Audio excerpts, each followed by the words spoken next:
Hi everyone, welcome to my channel. ఈరోజు వచ్చేసి వంకాయ ఫ్రై ఎలా చేసుకోవాలో చూద్దాము. ఎప్పుడులా కాకుండా కొంచెం కొత్తగా ట్రై చేద్దామని చెప్పేసి చేశాను.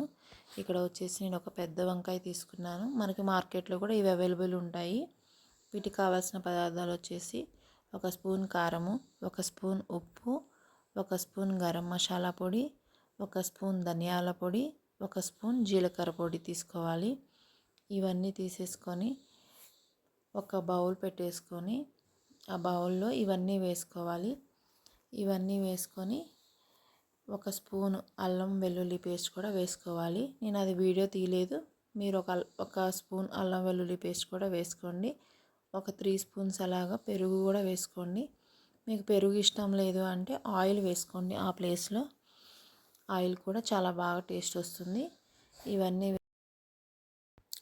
బాగా మిక్స్ చేసుకోవాలి. మిక్స్ చేసేసుకొని పక్కన పెట్టేసేసుకోండి.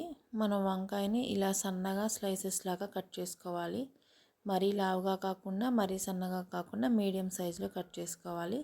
కట్ చేసుకొని మనం పక్కన పెట్టుకున్న మసాలాని ఈ వంకాయ ముక్కలకి అటు ఇటు పట్టించుకోవాలి. పట్టించుకొని పక్కన పెట్టేసుకొని ఒక ప్యాన్ పెట్టుకొని ఆ ప్యాన్లో కొంచెం ఆయిల్ వేసేసుకొని మనం మ్యారినేట్ చేసుకున్న వంకాయ ముక్కల్ని ఇలా పెట్టేసుకోవాలి. చాలా బాగుంటుంది, చాలా టేస్ట్ కూడా ఉంటుంది. ఇంకా కారం కావాలి అనుకుంటే కొంచెం కారం ఎక్కువ వేసుకోండి, సరిపోతుంది. నేనైతే కారం తక్కువగా వేసుకున్నాను. చూడండి, ఒకవైపు కాలిన తర్వాత మరలా ఇంకోవైపు కూడా కాల్చుకోండి. దీన్ని మనం కొంచెం ఆయిల్ అనేది మధ్యలో వేస్తూ ఉన్నాము అంటే టేస్ట్ అయితే చాలా బాగుంటుంది.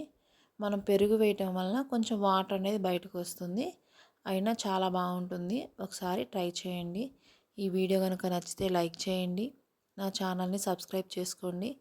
చాలా టేస్టీగా వచ్చింది. ఇది రసంలో కానీ, పప్పు కూరలో కానీ, పెరుగులో కానీ ఎలా అయినా సరే ఈ వంకాయ ఫ్రై అనేది చాలా బాగుంటుంది. రెండు వైపులా కాల్చుకొని కొంచెం కొంచెంగా నూనె వేసుకుంటూ ఉన్నారు అంటే టేస్ట్ అయితే అద్రిపోతుంది. ఇలా రెండు వైపులా కాల్చుకొని ఆ మసాలా కూడా అంతా తీసుకొని పెట్టేసుకున్నామంటే చాలా బాగుంటుంది. ఎంతో టేస్టీ అయిన వంకాయ ఫ్రై రెడీ. Thank you.